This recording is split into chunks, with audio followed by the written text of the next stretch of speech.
ರೈತರಿಗೆ ಹೆಚ್ಚು ಒತ್ತಡ ಕೊಡ್ತಾ ಇದ್ದೀವಿ ಅಲ್ಲ. ಸಮಾಜದಲ್ಲಿ ಅಸಮಾನತೆ ಇದೆ. ಈ ಅಸಮಾನತೆಯನ್ನು ಹೋಗಲಾಡಿಸಲಿಕ್ಕೋಸ್ಕರವಾಗಿ ನಾನು 2013ರಿಂದ 2018ರವರೆಗೆ ಮುಖ್ಯಮಂತ್ರಿ ಆಗಿರುವಾಗ ಅನೇಕ ಭಾಗ್ಯಗಳಾಗಲಿಲ್ಲ.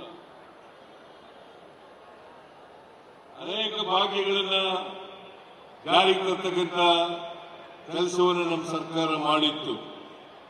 ಈಗ ಮತ್ತೆ 2ನೇ ಬಾರಿ ಮುಖ್ಯಮಂತ್ರಿ ಆದಮೇಲೆ 2023ರಲ್ಲಿ ಮುಖ್ಯಮಂತ್ರಿ ಆದ 2023 ಮೇ 20ನೇ ತಾರೀಕು ಮುಖ್ಯಮಂತ್ರಿ ಆದ. ನಾನು ಚುನಾವಣೆಗಿಂತ ಮುಂಚಿತವಾಗಿ ನಮ್ಮ ಪಕ್ಷ, ನಾನು ಮತ್ತು ಡಿ.ಕೆ. ಶಿವಕುಮಾರ್ ಅವರ ಅಧ್ಯಕ್ಷರಾಗಿ, ನಾನು ಮುಖ್ಯಮಂತ್ರಿ ವಿರೋಧ ಪಕ್ಷದ ನಾಯಕನಾಗಿ ಜನತೆಗೆ ಆಶ್ವಾಸನೆಗಳನ್ನು ಕೊಟ್ಟಿದ್ದು. ನಾವು ಅಧಿಕಾರಕ್ಕೆ ಬಂದರೆ 5 ಗ್ಯಾರಂಟಿಗಳ ಜೊತೆಗೆ 513 ಭರವಸೆಗಳನ್ನು ಕೊಟ್ಟಿದ್ದು. 5 ಗ್ಯಾರಂಟಿ ಯೋಜನೆಗಳ ಜೊತೆಗೆ 513 ಒಟ್ಟು 513 ಭರವಸೆಗಳನ್ನು ಕೊಟ್ಟಿದ್ದು. ಈಗ 513 ಭರವಸೆಗಳಲ್ಲಿ 240 ಭರವಸೆಗಳನ್ನು ಈಡೇರಿಸಿದ್ದೇವೆ. ಜೊತೆಗೆ 5 ಗ್ಯಾರಂಟಿ ಯೋಜನೆಗಳನ್ನು ಕೂಡ ಜಾರಿಗೆ ತಂದಿದ್ದೇವೆ. ಏನಪ್ಪ ಹೊಸ ಕೂತ್ಕೊಳ್ರಿ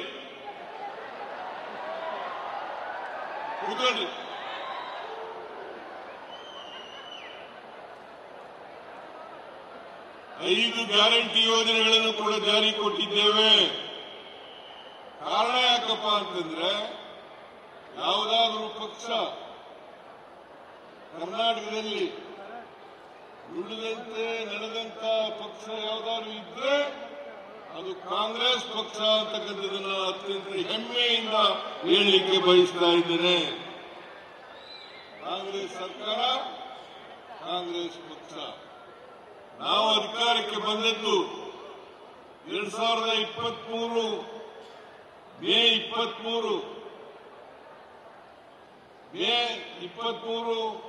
20ನೇ ತಾರೀಕು, ಜೂನ್ 10ನೇ 11ನೇ ತಾರೀಕಿಗೆ ಶಕ್ತಿ ಯೋಜನೆಯನ್ನ ಜಾರಿ ಮಾಡೋದು. ಶಕ್ತಿ ಯೋಜನೆಯನ್ನ ಜಾರಿ ಮಾಡೋದು.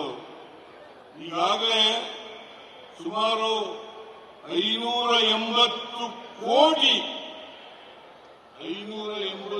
ಕೋಟಿ ಮಹಿಳೆಯರು ಉಚಿತವಾಗಿ ಬಸ್ನಲ್ಲಿ, ಸರ್ಕಾರಿ ಬಸ್ನಲ್ಲಿ ಪ್ರಯಾಣ ಮಾಡಿದ್ದಾರೆ. 580 ಕೋಟಿ. ಜೊತೆಗೆ ಅನ್ನಭಾಗ್ಯ ಕಾರ್ಯಕ್ರಮ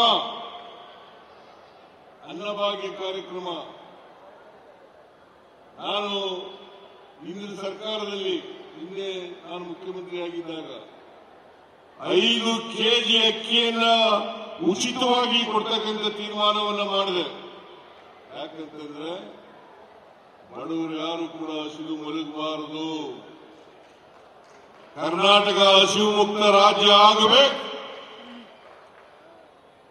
ಅಂತೇಳಿ 5 ಕೆಜಿ ಅಕ್ಕಿಯನ್ನು ಕೊಟ್ಟು, ನನಗೆ ಈ ಸಾರಿ ಬಂದು ಹೇಳಿದ್ರು 5 ಕೆಜಿ ಸಾಲಲ್ಲ, ನೀವು 10 ಕೆಜಿ ಮಾಡಬೇಕು ಅಂತ ಹೇಳಿದ್ರು. ನಮ್ಮ ಪಕ್ಷ ಪ್ರಣಾಳಿಕೆಯಲ್ಲಿ ಘೋಷಣೆ ಮಾಡಿ 5 ಕೆಜಿ ಅಕ್ಕಿ, 5 ಕೆಜಿಗೆ ತಗತಕ್ಕಂಥ ಹಣ ಕೊಡ್ತಕ್ಕಂಥ ಕೆಲಸವನ್ನ ನಮ್ಮ ಸರ್ಕಾರ ಮಾಡಿತು. ಹೌದಲ್ಲ?